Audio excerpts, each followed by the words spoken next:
안녕하세요. 단드로잉입니다. 그동안 잘 지내셨죠? 오늘은 정동 거리의 골목길을 펜스케치 할 겁니다. 덕수궁 돌담길을 쭉 걷다가 세실마루를 가려고 찾다가 만난 골목길입니다. 이 영상 보시면서 오늘 제가 말씀드릴 내용은 양쪽으로 뻗어나가는 이런 종류의 그림 그리실 때 주의하실 점 정리해 드립니다. 끝까지 보셔서 그림 실력 올리시는데 도움 받으시길 바랍니다. 시작을 조금 한 상태에서 오늘 영상 시작합니다. 이 사진이 보기에는 간단하고 그릴 것도 없어 보이는데 그렇지 않다는 거 그려보시면 알게 되실 거예요. 무엇이든지 간단해 보이는 것이 기초이자 실력의 꼭대기인 거잖아요. 한쪽도 아니고 양쪽으로 쭉 뻗어나오는 일소점 그림에서는 가장 벅찬 건 원근감 표현입니다. 이럴 때 모든 것이 난감해집니다. 펜 스케치는 계속 그려가면서 처음 들어가실 때의 방법 설명드립니다. 첫째, 이 그림에서 처음 생각하실 것은 눈높이입니다. 눈높이를 어떻게 알 수 있어요? 하실 거예요. 알 수 있는 방법은 이 사진에서 수평으로 보이는 지점이 눈높이입니다. 이 눈높이를 아셔야 하는 이유는 이 수평선을 기준으로 위로 아래로 선이 뻗어져 가기 때문이에요. 이렇게 보조선을 그어서 보여드리니까 이해가 쉬우시죠? 그 다음 두 번째 난감해 하시는 부분 말씀드립니다. 넓이입니다. 어느 정도 넓이로 그려줘야 하는지 나의 눈으로는 분명히 그 정도로 보이는데 막상 그리고 나면 전체적인 크기의 비율에 맞지 않게 됩니다. 쉽게 말씀드리면 이 사진은 세로로 직사각형의 사진인데 나의 스케치는 정사각형으로 그려졌다든지 하는 경우를 말씀드리는 거예요.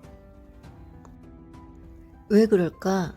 분명히 잘 그린 것 같은데 하며 갸우뚱 하실 텐데요. 그 이유 말씀드릴게요. 그릴 대상에 작용하는 착시 현상 때문이에요. 아무리 해도 교정되지 않습니다. 어떤 경우에는 설명해 드려도 이해가지 않는 착시 현상도 있어요. 실제로 수업할 때도 자세히 설명드려도 이해 못하시겠다는 말씀 하시는 경우가 있거든요. 난감하죠. 그만큼 고정관념이나 착시 현상이 막강합니다. 말이 길어졌는데요. 간단한 방법은 손에 쥐고 계신 펜이나 연필을 이용하여 길이나 기울기를 재시는 겁니다. 길이는 자신 있는 하나의 길이를 정해놓고 나서 다른 길이나 너비를 기본 길이에 비해 어느 정도의 비율인지를 계속 체크해 가시면서 그리면 됩니다.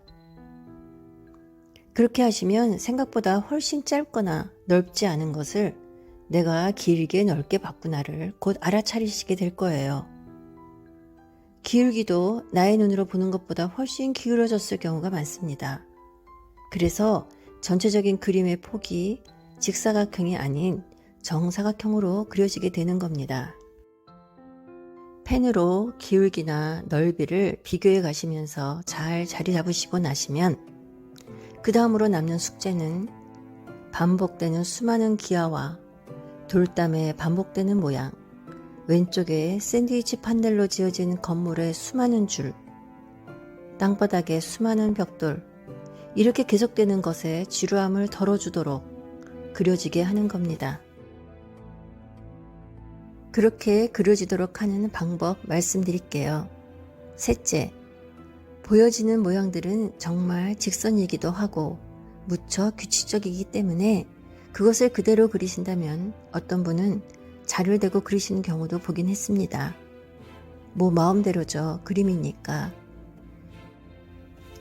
그림 그리는 이유나 목적이 다르기 때문에 달라지는 방법이겠지라고 생각합니다. 똑같이 그리는 것이 무엇보다 중요하다면 자를 이용하든 비치는 종이를 이용하든 무엇이든 이용하여서 똑같이 그리면 되는 거고요. 똑같은 것보다는 느낌을 표현하는 것이 더 중요하다면 저처럼 그 물체를 보고 느낌에 충실해져서 그리게 되는 거고요. 각자의 선택이고 취향이라고 생각합니다. 틀린 건 없어요.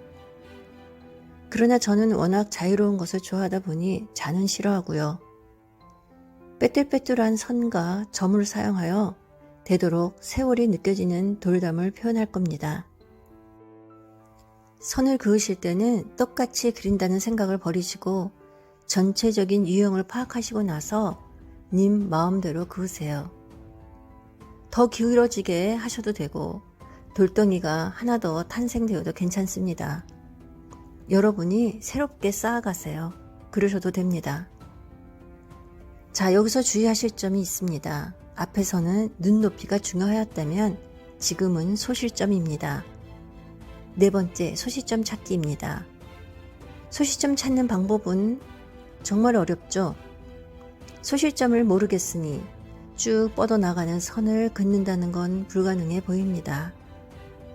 소시점 찾는 방법도 사진에서 찾으시면 됩니다.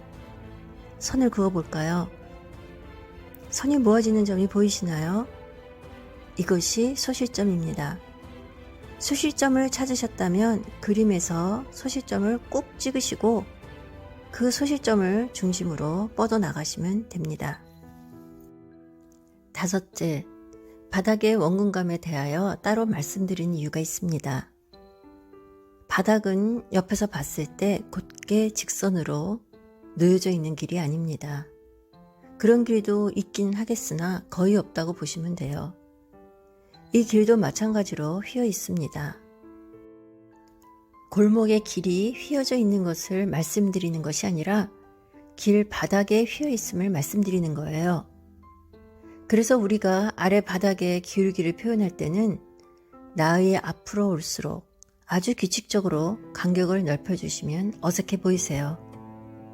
이 길도 위에는 기울기가 조금 있는 편이고 나의 앞으로 올수록 기울기가 평평해 보입니다. 그래서 표현 방법은 나의 앞으로 와서는 갑자기 간격을 넓게 그어주는 겁니다. 간격에 따라서 길바닥의 기울기가 달라 보인다는 점 알고 그리신다면 아주 자연스러운 길을 그리시게 될 거예요. 화면을 좀 더 넓게 잡았습니다.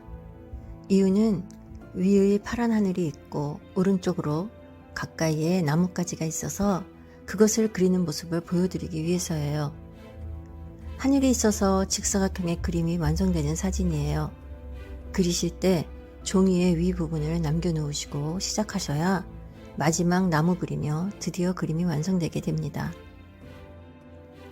오른쪽 나무 그리시고 나서 하늘이 허전해 보이시면 펜으로 전체 그림의 아웃라인을 자연스럽게 그어주셔도 괜찮을 것 같아요.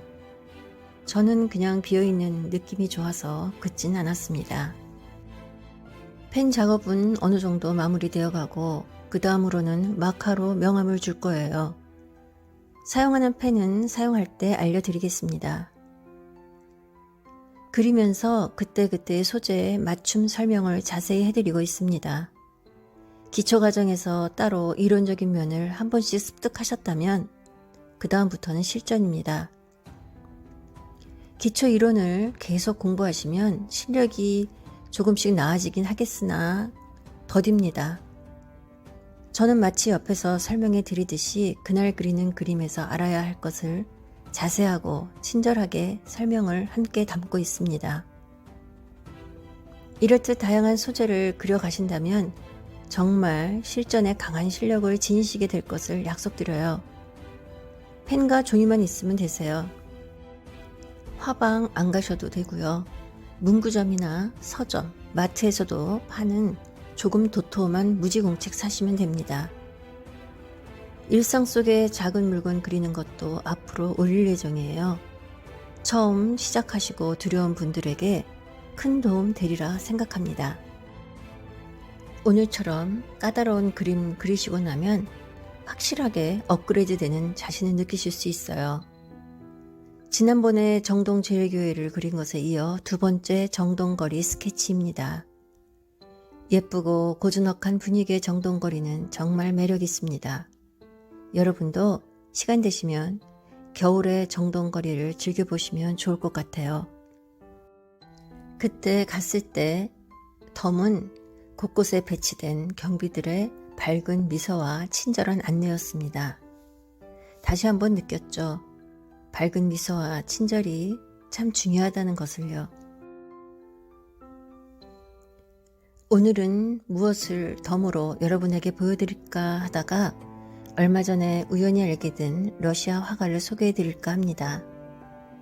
널리 알려진 화가는 아니지만 저는 이 화가를 책에서 처음 만나게 되었고 그의 그림의 아름다움에 반하였어요.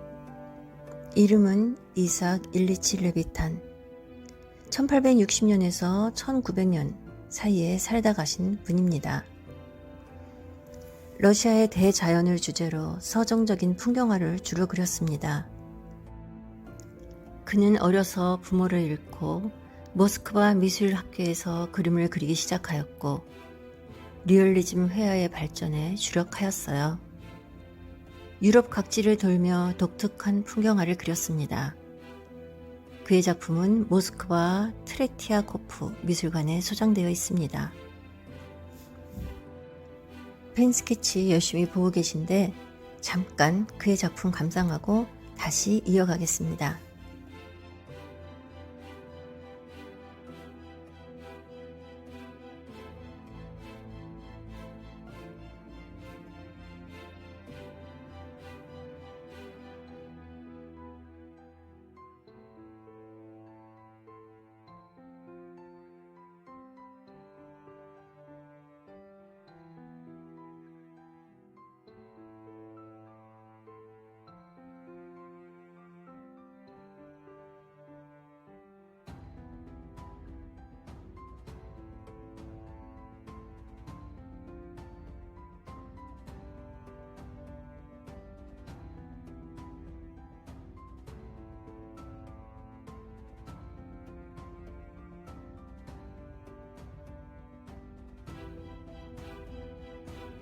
어떠셨어요?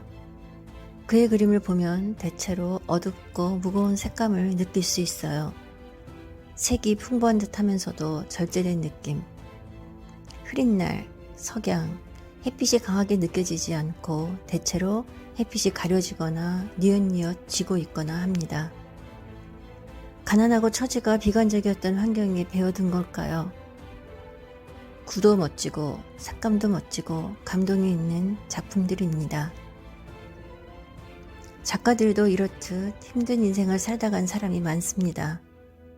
이런 삶이 우리 주변에도 많이 있다는 것도 틀린 말은 아닌 것 같습니다. 세월이 흘렀지만 여전히 우리 주변에는 존재하고 있습니다.